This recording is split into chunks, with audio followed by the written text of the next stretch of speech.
शांति। भोले बाबा, शिव बाबा, मीठे बाबा, प्यारे बाबा, परम पिता, परम शिक्षक, परम सद्गुरु, ज्ञान के सागर, गुणों के सिंधु, सर्वशक्तिमान, जिनकी महिमा है अपरंपार, उनकी शिव जयंती के उपलक्ष्य की आप सभी को बहुत बहुत शुभकामनाएं। ये त्योहार हर मन की कामनाएं पूर्ण करने वाला है। गरीब को साहूकार बनाने वाला है, दुखी को सुखी बनाने वाला है, आत्मा को सिद्धि स्वरूप बनाने वाला है। अत्यंत श्रेष्ठतम पर्व है महाशिवरात्रि। और इस शिवरात्रि के पर्व पर सर्वभक्त जन मंदिरों में कुछ विशेष पूजा सामग्री भोले बाबा पर अर्पित करते हैं, है ना। ऐसी पूजा सामग्री किसी यज्ञ में यूज नहीं होती, किसी देवता के पूजन में नहीं होती। किसी के जन्मदिन पर हम ऐसी सामग्री कभी नहीं लेकर आते। क्या सोचते हैं कि शिव बाबा को यही पसंद है क्या? अक का फूल, जो जंगली भी है, जिसमें कोई खुशबू भी नहीं है, धतूरा, भांग, बेलपत्र, और फलों में भी क्या बेर, पानी मिश्रित दूध, प्योर भी नहीं लगाते कई बार तो, और कई बार तो जल ही अर्पित कर देते हैं। तो ऐसी सामग्री जिस पर हम अर्पित करते हैं, उसके बाद भी वो हमसे प्रसन्न हो जाता है। तो बहुत ही विचित्र अर्पण सामग्री हम तैयार करते हैं। कई लोग इस दिन बलि भी चढ़ाते हैं, बेलपत्र चढ़ाते हैं, बलि भी चढ़ाते हैं। तो इन सब चीजों के पीछे रहस्य क्या है? क्या सच में ये शिव बाबा को प्रसन्न करने वाली सामग्री है, या फिर उस भोले भंडारी ने, उस ज्ञान सागर ने इन सब सामग्रियों के पीछे भी कोई रहस्य छिपा कर रखा है? आज उन रहस्यों को हम खोल देते हैं कि जानना बहुत जरूरी है, तब मनाने का आनंद आता है। तो जब हम मंदिर में जाते हैं, तो जाने से पहले मंदिर में तो जाएंगे, पर मन के अंदर देखना बहुत जरूरी है, किस भावना से जा रहा हूं। भावनाएं शुद्ध हैं तो मंदिर से पहले मन के अंदर झांको। सबके लिए श्रेष्ठ है, किसी के लिए अच्छी, किसी के लिए बुरी तो नहीं है। जब अंदर ये शुभ भाव होगा, शुद्ध भाव होगा, तब मंदिर में जाने का भी आनंद आएगा। तब मंत्रोच्चारण करेंगे तो मन पर नियंत्रण भी होगा। नहीं तो मुख मंत्रोच्चारण करेगा और मन भटकता रहेगा। मुख से बोलेंगे ओम नमो शिवाय, और अंदर ये आए वो आए, यहां ना जाएं वहां जाएं, ऐसी ऐसी बातें चलती रहेंगी। होता है ना। साथ ही हम जब जाते हैं तो जल अर्पित करते हैं। सबसे पहले जरूरी है अर्पण करना। अर्पण यानी सब कुछ दे देना, पूरी तरह, न अंश रहे न वंश रहे।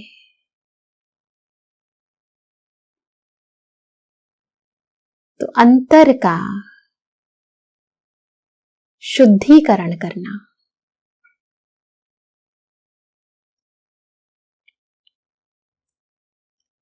अंदर का ज्ञान जल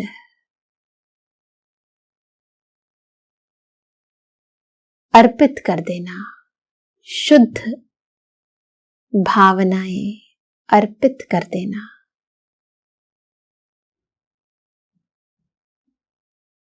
ये है जल और दुग्ध अर्पित करना।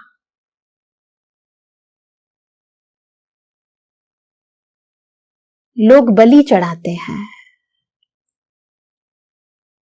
बलि क्या, हम बेलपत्र चढ़ाते हैं। क्या चढ़ाना है, कौन सा बलिदान देना है? वो बकरे की बलि चढ़ाते हैं, हम वो जो बकरा मैं करता है ना, उसकी बलि चढ़ाते हैं। शिव बाबा, भोला बाबा सदा राजी है। कोई कार्य रुक नहीं सकता। आत्मा कभी भी हार खा नहीं सकती। सफलता निश्चित है, क्योंकि खुद पर और अपने भोले बाबा पर हमें संपूर्ण निश्चय है। तो निश्चय बुद्धि विजयंती हो जाते हैं।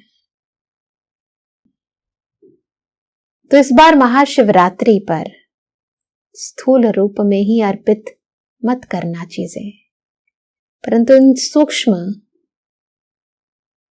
गहरी विकृत भावनाओं को भी अर्पित कर देना। करेंगे? वो तो छोटे छोटे बेर लाके रख देते हैं, अंदर का वैर नहीं अर्पित करते। तो अंदर की वैर भावनाएं अर्पित करनी है, केवल बेर नहीं, बैर भी अर्पित करना है। कर सकते हैं ना? ये शिव बाबा को, भोले बाबा को प्रिय है, क्योंकि वो जानते हैं कि ऐसा करने से ही सब बच्चों का कल्याण हो सकता है।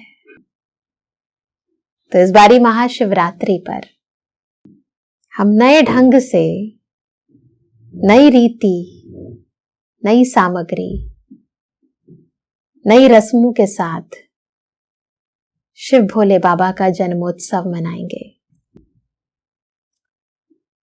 एक बहुत ही सुंदर कहानी शिवरात्रि से संबंधित हम बचपन से सुनते आए कि एक बार एक शिकारी जंगल में जा रहा था, तो अंधियारा हो गया, परंतु सारा दिन उसे कोई शिकार नहीं मिला। बाद में उसे एक हिरण दिखाई दिया, उस पर निशाना साधा तो हिरण ने कहा कि हे शिकारी, मुझे मारोगे तो मेरे परिवारजन वाले बड़े दुखी होंगे। मैं एक बार उन सब से इजाजत लेकर आना चाहता हूं, तो तुम मेरा इंतजार करो जब तक मैं आता हूं। जब उसने बहुत शिकारी को कहा, बार बार कहा, तो शिकारी को भी दया आ गई और उसने कहा कि मैं तेरा इंतजार यहीं करूंगा।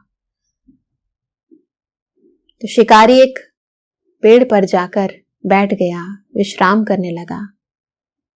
बाद में जब हिरण अपने परिवारजनों से मिलने गया तो उसका सारा परिवार उसके साथ आ गया कि यदि आप मरोगे तो हम आपके साथ मरेंगे। परंतु उसके इंतजार में रात्रि भर उस शिकारी जिस पेड़ के ऊपर विश्राम कर रहा था उसके नीचे एक बहुत ही सुंदर छोटा सा शिवलिंग था। उसे पता नहीं चला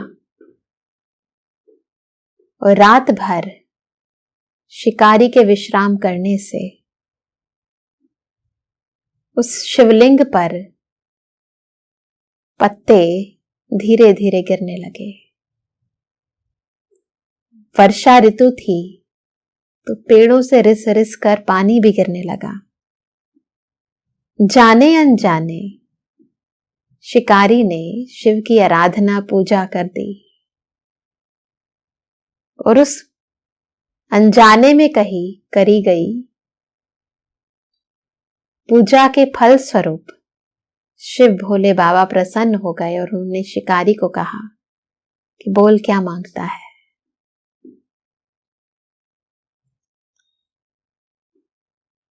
तो शिकारी की मनवांछित इच्छाएं शिव भोले बाबा ने पूरी कर दी। बाद में जब शिकारी ने उस हिरण के झुंड को देखा तो हिरण का भी धन्यवाद किया और उसे छोड़ दिया, क्योंकि शिकारी का जीवन शिव भोले बाबा की कृपा से बदल गया। उसके अंदर की वृत्तियां बदल गई, अंदर की पशुता बदल गई, उसमें रहम भाव, प्रेम भाव, सबके प्रति शुभ भाव उत्पन्न हो गया। तो ऐसे भोले बाबा जिनकी है तो कहानी, परंतु जिनकी कृपा से जीवन परिवर्तन हो जाता है, इंसान की अंदर की पशुता मिट जाती है, जिसके कारण ही उनके एक मंदिर का नाम पशुपति नाथ भी रखा गया है। आत्मा ही अब इस समय पशु है, पशु अर्थात जो बंधी हुई है, विकारों के माया जाल में बंधी हुई है।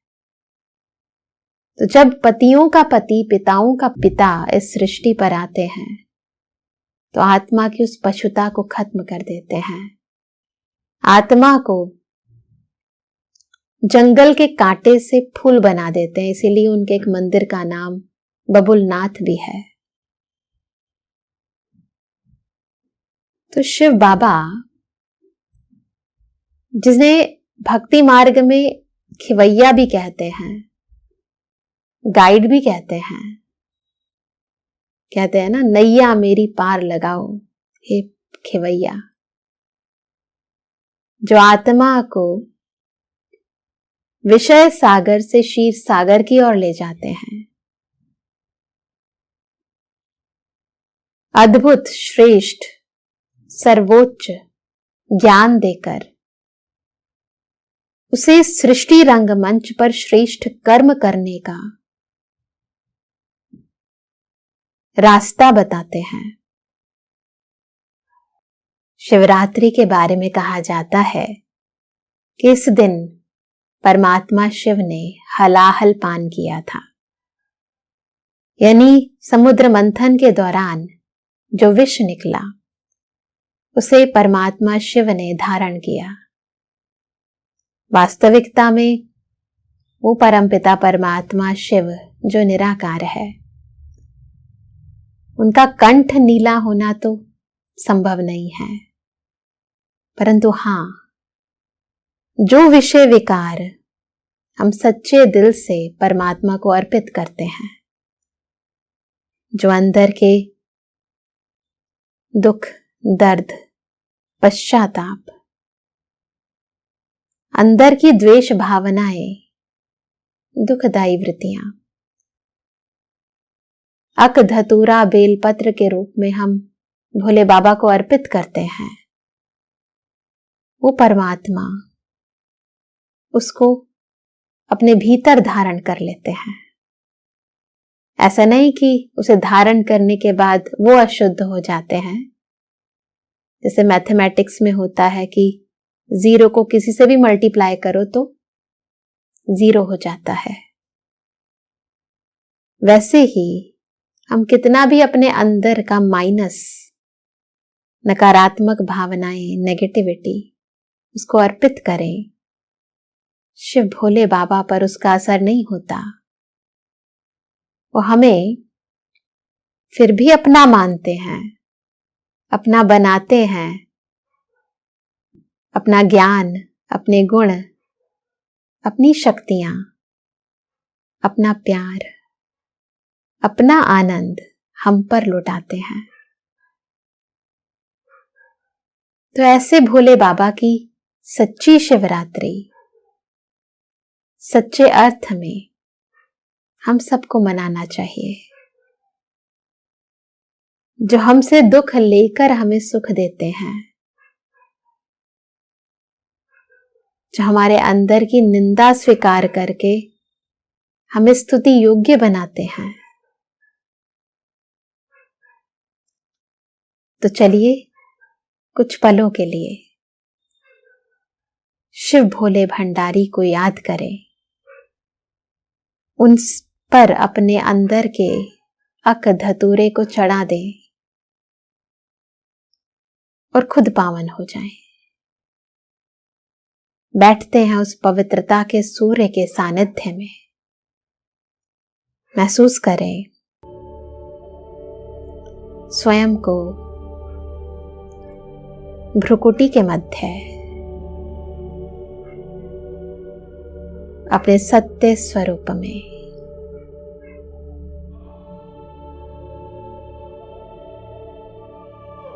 मन और बुद्धि को देह,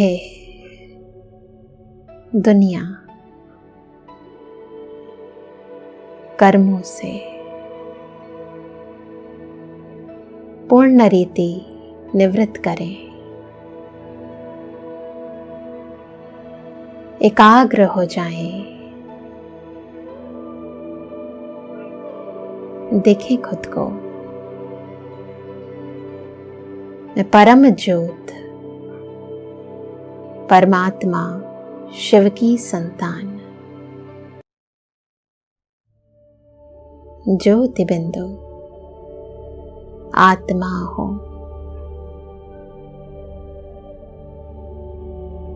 आज सच्चे अर्थों में भोले बाबा पर अपने भीतर का कड़वापन, जंगली वृत्तियां, वैर भावनाएं,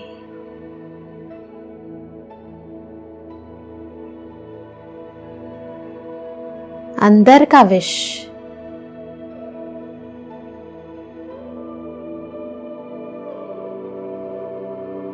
अर्पित कर देना चाहती हूं। महसूस करें शिव की पिंडी पर स्थूल सामग्री के साथ साथ मैं आत्मा परम ज्योति को आंतरिक सब विषय विकार अर्पित कर रही हूं। अंदर का मैंपन, मेरापन सब तेरा कर रही हूं। ओ मेरे भोले बाबा, ये सब आप ले लो। ये आंतरिक दरिद्रता स्वीकार कर मुझे अपने अंतर का ज्ञान, अंदर का प्रेम, अंदर का सुख दे दो। महसूस करें जैसे वर्षा ऋतु में धरती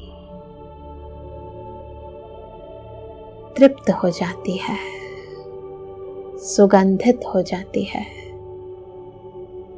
बिल्कुल ऐसे शिव ज्योति से सुखों की वर्षा, शांति की वर्षा, प्रेम की वर्षा मुझ पर हो रही है। वरदाता मुझसे प्रसन्न होके मुझे वरदान दे रहे हैं। सदा विजयी भव, सदा सफलता मूरत भव, सर्व प्राप्ति संपन्न भव, सर्व शक्ति संपन्न भव। स्वीकार करते जाएं इन दिव्य वरदानों को, भीतर समाते जाएं इन दिव्य शक्तियों को, और बारंबार उस शिव भोले भंडारी का दिल से धन्यवाद करें। शुक्रिया बाबा, तहे दिल से शुक्रिया। ओम शांति।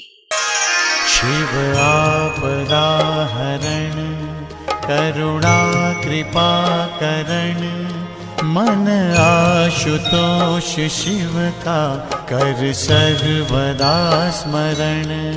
शिव आपदा हरण, करुणा कृपा करण, मन आशुतोष शिव का कर सर्वदा स्मरण।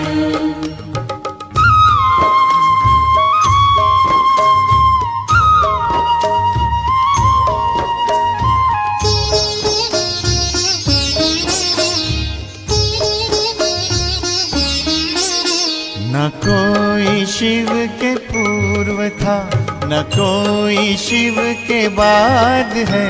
न कोई शिव के पूर्व था, न कोई शिव के बाद है।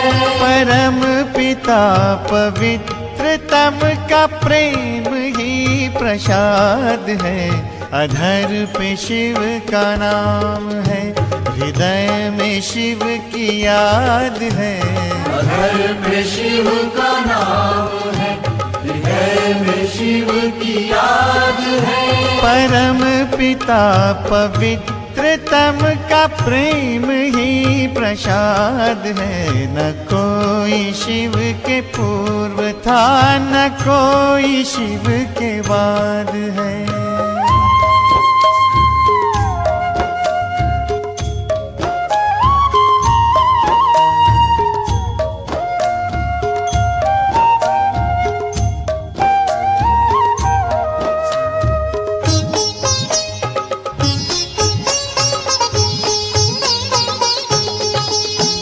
शिव की दिव्य ज्योति से जग ये जगमगाए। राह शिव की राह का कहीं न डगमगाए। शांत मन से शिव का ध्यान जो लगाए। हाथ माया मोह के कभी न वो ठगाए।